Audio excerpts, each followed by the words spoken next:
So Ollie was on a cross-country train trip, something that he liked to do every couple of years. It's relaxing, you know.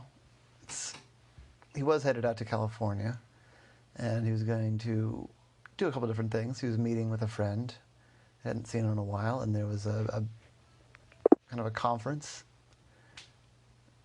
you know, like a bunch of private eyes meeting up together to talk about being a private eye and trade tips and stuff like that. Yeah, that's the case. Don't worry about it. We'll get there. So that's all I was on the train. So it was a fancy train. It was a sleeper car. Where like a whole, like, home train. More like a hotel train, but yeah. Yeah, hotel train. And there were two different dining cars. There was like a cafe, and then there was like a restaurant, like a fancy dining car. There's also like a cafeteria style one, but that one was mostly intended for, anyway, the day passengers that had cheaper tickets. It was kind of an expensive ticket, but you know, it was like 3 nights in a hotel and cross-country travel. So when you think of it that way, it wasn't so bad. And it was fancy and nice. So I was enjoying himself. And the first day, it left early. It left at,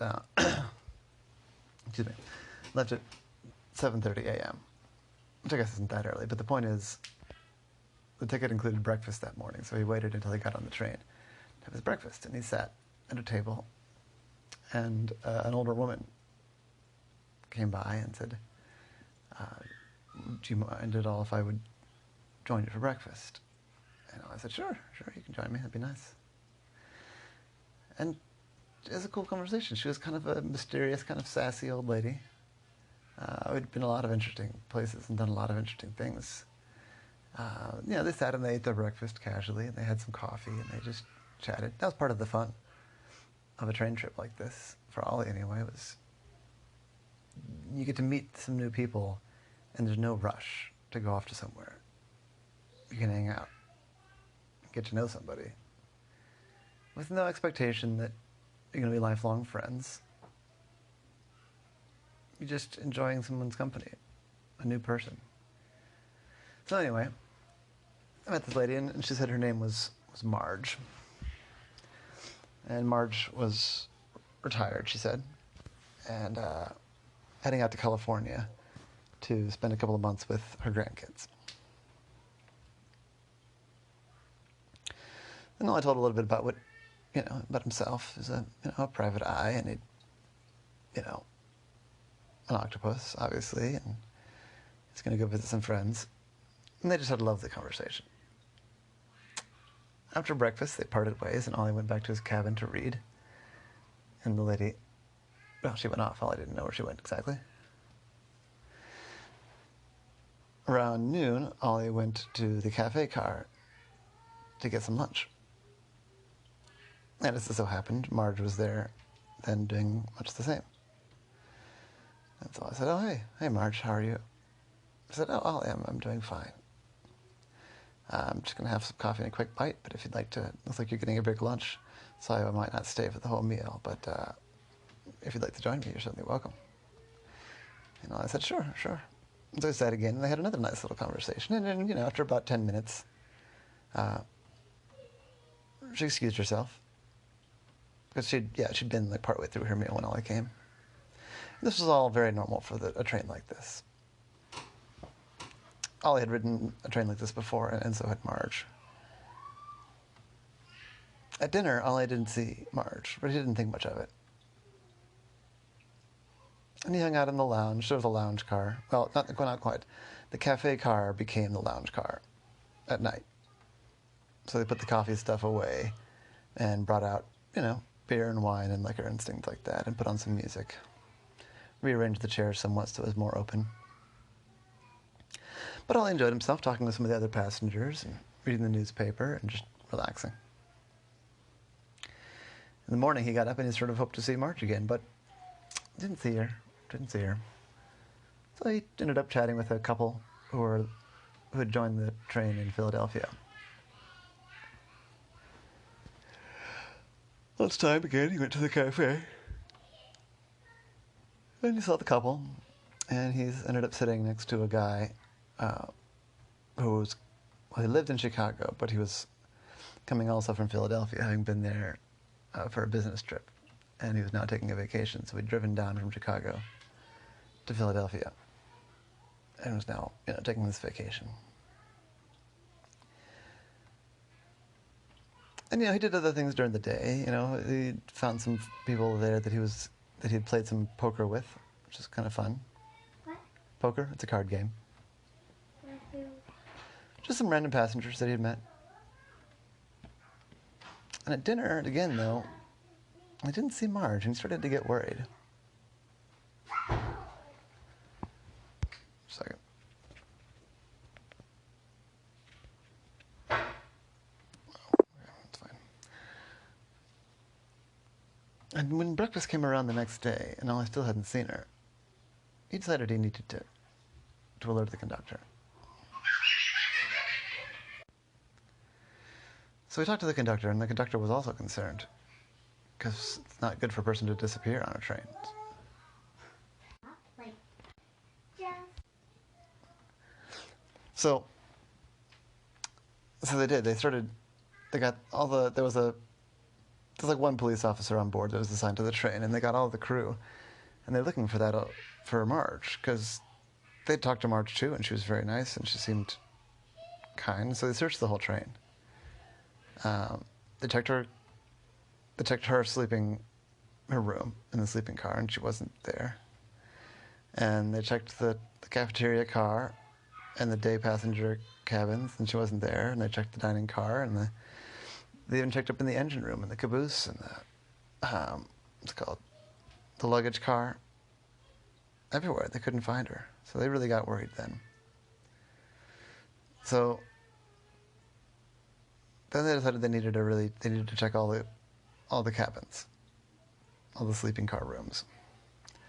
So they posted one of the conductors on the end of the car toward the front of the train. And then the police officer and two of the other conductors came room to room. Now there were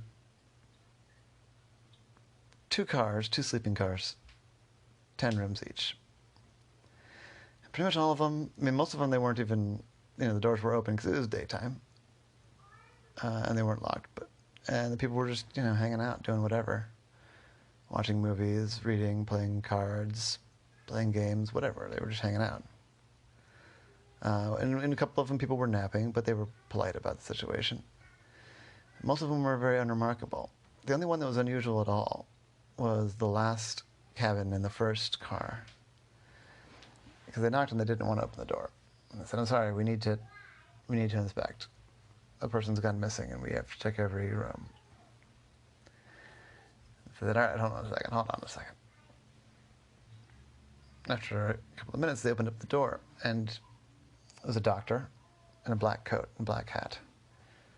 But he identified himself as a doctor, and he had a name tag. And there was a nurse. She had a very mean scowl. And then there was a person on a hospital bed. And she's all wrapped up, or the person was all wrapped up, you couldn't see their face. And the doctor said, "You may not bother us. We're transporting this burn victim to the hospital in California. It's the gentlest way to travel. She couldn't handle air travel.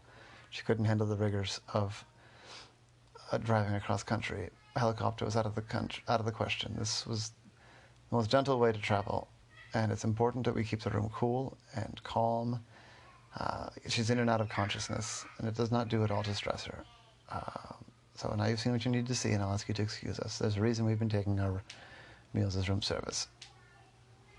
And the nurse just sat there scowling the whole time. And so they said, "Okay, pardon us." And they closed the door. So then they went and checked the other sleeper car, and it was, nothing, basically. She wasn't there. Ollie was along for the inspections, by the way, in case that wasn't obvious.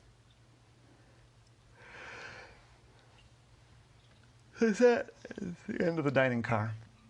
There wasn't a meal being served, but the chef brought them some coffee, which Ollie appreciated, and some light snacks and just some cookies, a little bit of cheese. And they talked it over, and they said, I don't understand. A person can't just disappear. The train's been moving. It's a few places we didn't check, I guess. We didn't check, inside of every person's bag, but I don't know. I just don't understand what's happening. And I said, well, sometimes you gotta use Occam's razor. And the inspector said, Occam's razor? I know what it means, but what do you mean by it here? I said, well, Occam's razor is that the simplest explanation, no matter how unlikely, is often true. I said, yeah, well, what do you mean? He's like, well, the woman, the burn victim. I don't remember seeing a burn victim being littered on, and I wasn't watching the whole time. And can we look on the ticket logs? Were there 3 tickets bought for that birth, or is it just 2? And the doctor said, oh, I can check. What are you getting at? I said, well, why don't you check that and let me know. The doctor took a minute to look through the book, the ticket book. Luckily, he had it on him. He said, oh, yeah, no, just 2 tickets, but would we have made them pay a ticket for a unconscious burn victim? The other conductor said, yeah, I think we would have, actually. It's per person. Everybody pays online anyway, so it wasn't like you could, ask for a favor from the ticket agent. I think we need to get a closer look at that woman. I said, but you're the guy. She's in a delicate state. I said, yeah. I think I'm willing to take that risk, though. I don't think that that's a burn victim. I think that's our missing Marge. And there was a gasp. I said, no. I said, yeah. Well, what are we to do about it? I said, well, I am very sneaky. With your leave, tonight, I'll sneak in, test the bandages, see if I can get a good look at her face. And if it's our missing passenger, I'll come back and report, and we'll need to bust in and rescue her. The inspector said, all right, here's the key. I don't know how you're going to do it quietly, but I said, yeah, I got an idea. So that night, late that night, Ollie, who was only a few rooms down from the room with the doctor and the nurse and the woman on the bed, quietly removed the air conditioning register from his room, and he slid his way in. It was tight, but he's an octopus. He can get into the tight spots. So through he climbed. He looked at the first one, just to be sure. And it's a little hard to see, but octopuses have good eyesight, even in the dark. And that was not the room that he was looking for. So he kept on going. And yes, the next room was indeed, you could see here, there was the doctor and the nurse asleep in the fold-out beds. And the patient was still there asleep. Well, not moving anyway, in the hospital bed. So Ollie carefully removed the register, brought it into the air conditioning duct, and set it aside. And being as quiet and careful as he could, he found that if he could hold on to the air conditioning duct and reach all the way down with the opposite tentacle, and he was able to gently pull away the bandage from the patient's face. And he knew that was risky, because if they'd been telling the truth, that could hurt the patient. But I was pretty sure that they weren't telling the truth. And indeed, when he got the bandage off, you could see clearly in the moonlight It was Marge. She had to be rescued. So quietly as he could, leaving the bandage open, he pulled himself back up into the duct, replaced the duct, scurried back to his room as quickly as he could while still being quiet. He didn't even bother to put the register back on his. He went straight to the constable, to the cop that was on there, and the conductor. And they'd been waiting for him at the lounge. He told them when he was going to do that. And so they got the head conductor, and they rushed over there as quickly as they could. And the conductor put his key in the door. The police officer had his flashlight out and his hand ready at the gun. And the conductor opened the door suddenly, reached in and turned on the light. And the doctor and the nurse both groaned and said, "What's the meaning of this? What's going on here?"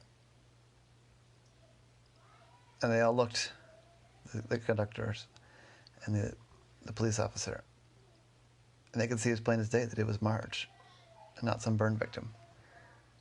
Because Ollie had left the bandages off.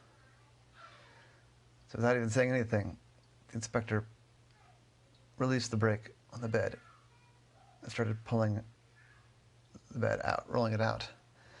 And the nurse reached out and grabbed the bed and started yelling, and there was a lot of yelling, and there was a lot of pulling, and there was a lot of shouting. And the cop reached over with his flashlight and whapped the nurse on the hand with it. And she let go with a shriek. And the doctor said, "I'll sue this whole railroad. This is an outrage. This is an outrage. You're going to kill that poor woman." As soon as the police officer pulled the bed far enough away, an IV drip was revealed, and it pulled out, released from the woman's arm. And the doctor guy was obviously very concerned about that, and he grabbed that and said, "That's got to go back in right now. That's got to go back in right now." But Ollie was too quick. He reached up to the bag that the IV was dripping from. And he turned the flashlight on it. Well, I just didn't need the flashlight. The room light was on at that point. It said sedative. You're pumping her full of sedative. And he pushed the doctor back onto the bed and said, "I don't know who you are. I don't know who she is, other than Marge. But we're going to wait till she wakes up, and we're going to hear what she has to say about all this." One of the conductors reached over and got the bag and said, "I was a nurse in the Army. Let me take a look at that. I can tell you how long it's going to take to wear off." Let me take a look. I said, "We're in luck. It'll only be about 10 minutes, so we're all just going to wait right here and see what she has to say when she wakes up." The doctor looked very nervous, and the nurse looked very angry. But the police officer was staring right at them, still with his hand on the gun. So they knew that they didn't have much they could say about it. Well, after about 8 minutes or so, she started to stir, and she groaned. And she started to reach up, and her arms were like Velcroed to the bed. Ollie quickly reached over and undid the Velcro. She wiped her eyes. As the fog cleared, she said, "Oh, Ollie, officer, George, Jan, the conductors. What's going, oh, you see, wow, okay, I see what's going on here. I was in quite a bit of danger, and you've saved me." The doctor said, "Preposterous. She's delirious. She doesn't know what she's talking about." I said, "Where are the burns, doctor?" And Marge said, "There's no burns." And she pulled off the blanket and revealed her normal, unburned skin. And I'm not even sure he's a doctor, although he may be, but what he is a spy. He's a spy for the Ukrainians, also working for the Russians. And officer, I'm going to need you to trust me. I'm going to need you to put these two under arrest right away. And the officer said, "I can do that, ma'am, but I can do that for kidnapping. I mean, You did not consent to being sedated in this bed, did you? She said, I certainly did not. So if that's all you can arrest him for right now, then that's fine. When we get back to my room, I can furnish you with my federal ID. I'm a federal agent. I work for the CIA. She looked coldly at the doctor. Said, now you've made me blow my cover. This means, of course, that you'll never get out of this country. You'll go straight to prison. The doctor scowled. The nurse scowled. Well, after they got them arrested, the officer sat with them for pretty much the rest of the journey. Ollie was back. She invited Ollie back to her cabin. I said, Ollie, you did a good job there. That was a brave thing to do. Would you like a brandy? And I said, sure, I love a brandy. She poured, it's a liquor. It's kind of like whiskey. She said, well, I didn't mean to blurt out that I was CIA. I'm still supposed to be undercover. Obviously some things went wrong here, but your saving me is a big deal. Why? Also, listen to this. Undercover? What does undercover mean? It means she was a federal agent for the CIA doing intelligence work, and she was pretending to be somebody else because she was trying to do some secret mission, trying to find out some information that people didn't want her to have, didn't want the federal government to have. Bad guy stuff, I mean. She said, so I can't tell you any more about who they are, or even really who I am.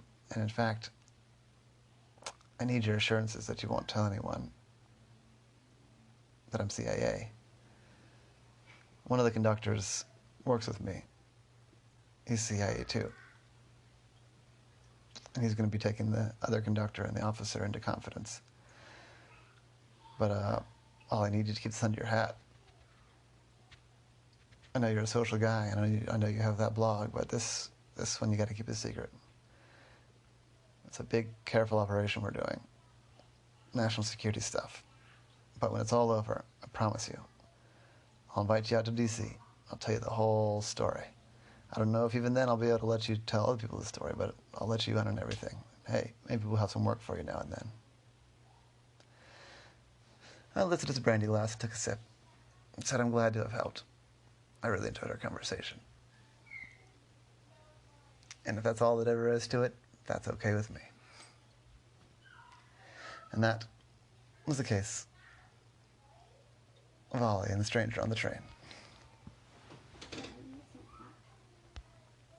Wait, not stranger on a train. Anyway.